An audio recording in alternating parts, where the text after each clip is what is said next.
जय सिया राम दोस्तों, आइए हम रामचरितमानस का अयोध्या कांड का पाठ करें अर्थ सहित हिंदी में। श्री गणेशाय नमः। ओम नमः शिवाय। श्री गुरु चरण सरोज रज निज मन मुकुर सुधार। वर्णो रघुबर विमल जसो जोदायक फलचार। बुद्धिहीन तनु जानिक सुमिरो पवन कुमार। बल बुद्धि विद्या देहुमहि हरहु कलेश विकार। सियावर राम जय जय राम। रामायण पढ़ने से पहले इन सभी देवताओं को नमन कर लेना चाहिए। पिछले एपिसोड में आपने दोहा नंबर 60 तक की कथा सुनी थी।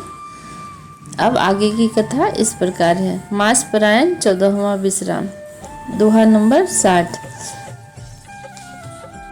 सिया राम जय जय राम। सिया राम जय जय सिया राम। कही प्रिय वचन विवेकमय किन्ने मातु परितोष।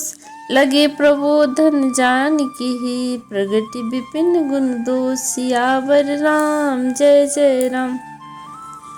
विवेक में प्रिय वचन कहकर माता को संतुष्ट किया। फिर बन के गुण दोष प्रकट करके वे जानकी जी को समझाने लगे। मातु समीप कहत सकुचाही। बोले समऊ समुझे मन माही। राम राजकुमारी सिखावन सुनहु। आन भाति जी अजनि कछु गुनहु। आपन मोर नीक जो चहु। बचनु हमार मानी गृह रहु। आयसु मोर सासु सेवकाई। सब विधि भामिनी भवन भलाई। एहिते अधिक धर्म नहीं दूजा। सादर सास ससुर पद पूजा। जब जब मातु करही सुधि मोरी। होई प्रेम बिकल मति भोरी। तब तब तुम कही कथा पुरानी। सुंदरी समझाऊं मृदुबानी। कहु स्वभाव सपथ सत मोही। सुमुखी मात हित राखहु तोही। जब सीता जी वन में जाने के लिए राम जी को मना रही हैं तो राम जी उनको समझाते हुए कहते हैं कि माता के सामने सीता जी से कुछ कहने में सकुचाते हैं, पर मन में यह समझकर कि यह समय ऐसा ही है, वे बोले, हे राजकुमारी, मेरी सिखावन सुनो। मन में कुछ दूसरी तरह न समझ लेना। जो अपना और मेरा भला चाहती हो तो मेरा वचन मानकर घर रहो। हे भामिनी, मेरी आज्ञा पालन होगा। सास की सेवा बन पड़ेगी। घर रहने में सभी प्रकार से भलाई है। आदर पूर्वक सास ससुर के चरणों की पूजा यानी सेवा करने से बढ़कर दूसरा कोई धर्म नहीं है। जब जब माता मुझे याद करेंगी और प्रेम से व्याकुल होने के कारण उनकी बुद्धि भोली हो जाएगी, वे अपने आप को भूल जाएंगे। हे सुंदरी, तब तब तुम कोमल वाणी से पुरानी कथाएं कहकर उन्हें समझाना। हे सुमुखी, मुझे सैकड़ों सौगंध है। मैं यह स्वभाव से ही कहता हूँ कि तुम्हें केवल माता के लिए ही घर पर रखता हूँ। सिया राम जय जय राम। सिया राम जय जय सिया राम। गुरु श्रुति सम्मत धर्म फल पायो बिनु कलेश। हठ बस सब संकट सहे गालो नहुस नरेश। सियावर राम जय जय राम। मैं पुण्य करी प्रवान पितवानी। बेग फिरब सुन सुमुखी सयानी। दिवस जात नहीं लागहि बारा। सुंदरी सिखवन सुनहु हमारा। जो हठ करहु प्रेम बस बामा। तो तुम दुख पाऊब परिणाम। कानन कठिन भयंकर भारी। घोर घाम हिम बारी बयारी। कुशकंटक मग कांकर नाना। चलब पया देहि बिनु पद त्राना। चरण कमल मृदु मंजु तुम्हारी। मार्ग अगम भूमि धर भारी। कंदर खोह नदी नद नारी। आगम अगाध न जाहि निहारी। भालु बाघ वृक के हरि नागा। करहि नाद सुनि धीरज भागा। मेरी आज्ञा मानकर घर पर रहने से गुरु और वेद के द्वारा सम्मत धर्म के आचरण का फल तुम्हें बिना ही क्लेश के मिल जाता है, किंतु हठ के वश होकर गालो मुनि और राजा नहुस आदि सबने संकट ही सहे हैं। हे सुमुखी, हे सियानी, सुनो, मैं भी पिता के वचन को सत्य करके शीघ्र ही लौटूंगा।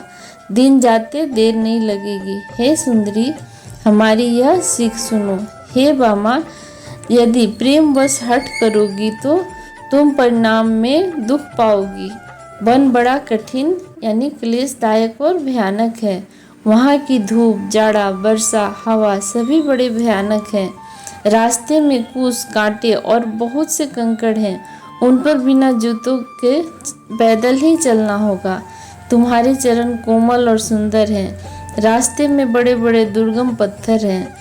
पर्वतों की गुफाएं, खोह, दरे यानी नदियाँ, नल और नाले ऐसे अगम और गहरे हैं कि उनकी ओर देखा तक नहीं जाता।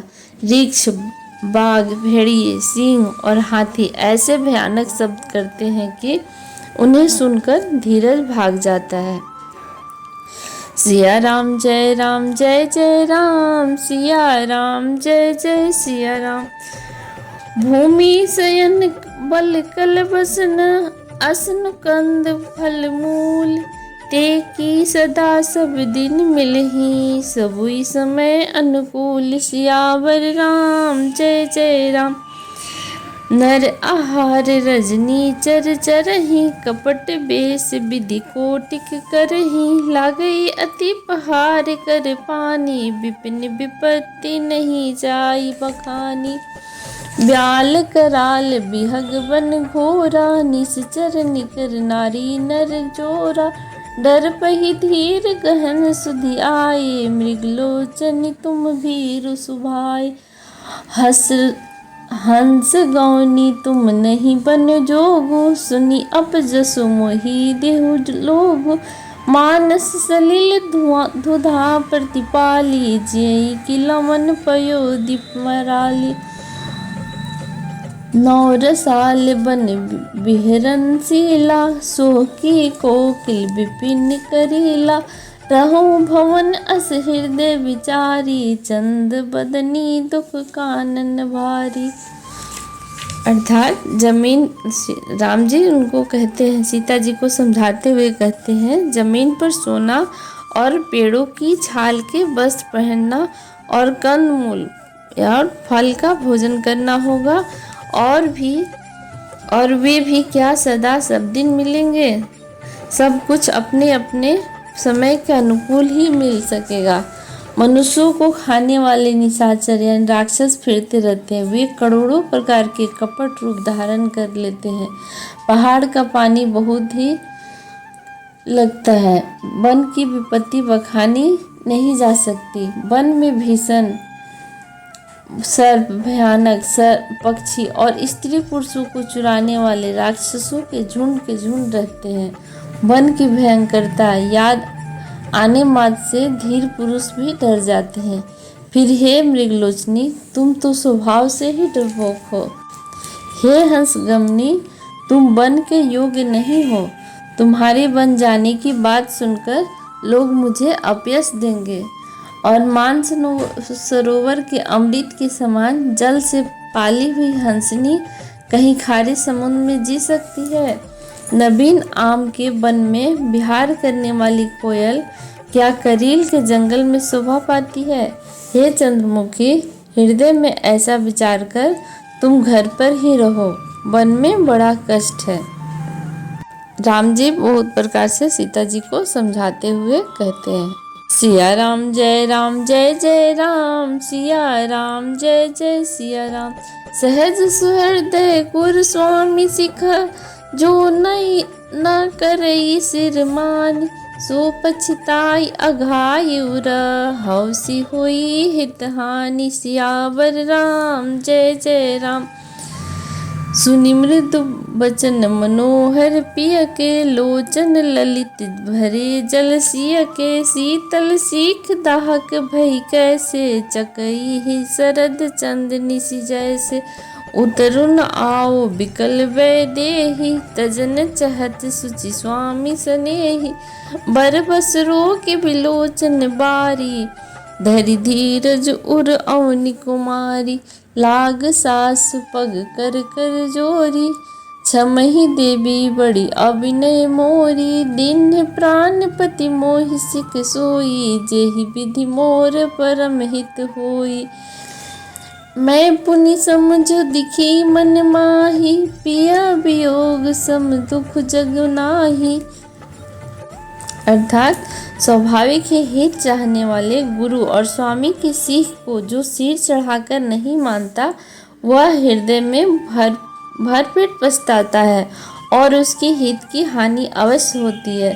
प्रियतम के कोमल और मनोहर वचन सुनकर सीता जी के सुंदर नेत्र जल से भर गए और श्री रामचंद्र जी की यह शीतल सीख उनको कैसे जलाने वाली लगी, जैसे चकवी को शरद ऋतु की चांदनी रात लगती है। और जानकी जी से कुछ उत्तर देते नहीं बनता। वे सोचकर व्याकुल हो उठती हैं कि मेरे पवित्र और प्रेमी स्वामी मुझे छोड़कर जाना चाहते हैं। नेत्रों के जल आंसुओं को जबरदस्ती रोककर वे पृथ्वी की कन्या सीता जी हृदय में धीरज धरकर सास के पैर लगकर हाथ जोड़कर कहने लगी, हे देवी, मेरी इस बड़ी भारी ढिठाई को क्षमा कीजिए। मुझे प्राणपति ने वही शिक्षा दी है जिससे मेरा परम हित हो, परंतु मैंने मन में समझकर देख लिया कि पति वियोग के समान जगत में कोई दुख नहीं है। सिया राम जय जय राम, सिया राम जय जय सिया राम। प्राणनाथ करुणा यत्न, सुंदर सुखद सुजान। तुम बिन रघुकुल कुमुद विधु, सुरपुर नरक समान। सियावर राम जय राम। मात पिता भगिनी प्रिय भाई, प्रिय परिवार सुहृद समुदाय। सास ससुर गुरु सजन सहाई, सुत सुंदर सुशील सुखदाई।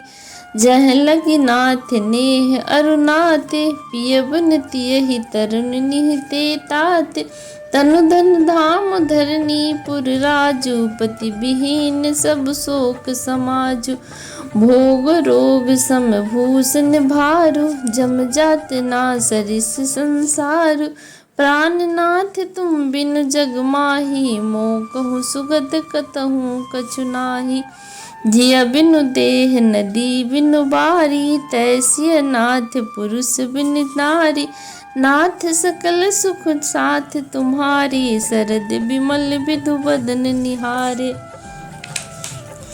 अर्थात सीता जी कहती हैं, हे प्राणनाथ, हे दया के धाम, हे सुंदर, हे सुखों को देने वाले, हे सुजान, हे रघुकुल रूपी कुमुद के खिलाने वाले चंद्रमा, आपके बिना स्वर्ग भी मेरे लिए नरक के समान है। माता पिता बहन, प्यारा भाई, प्यारा परिवार, मित्रों का समुदाय, सास ससुर गुरु स्वजन सहायक और सुंदर सुशील और सुख देने वाला पुत्र।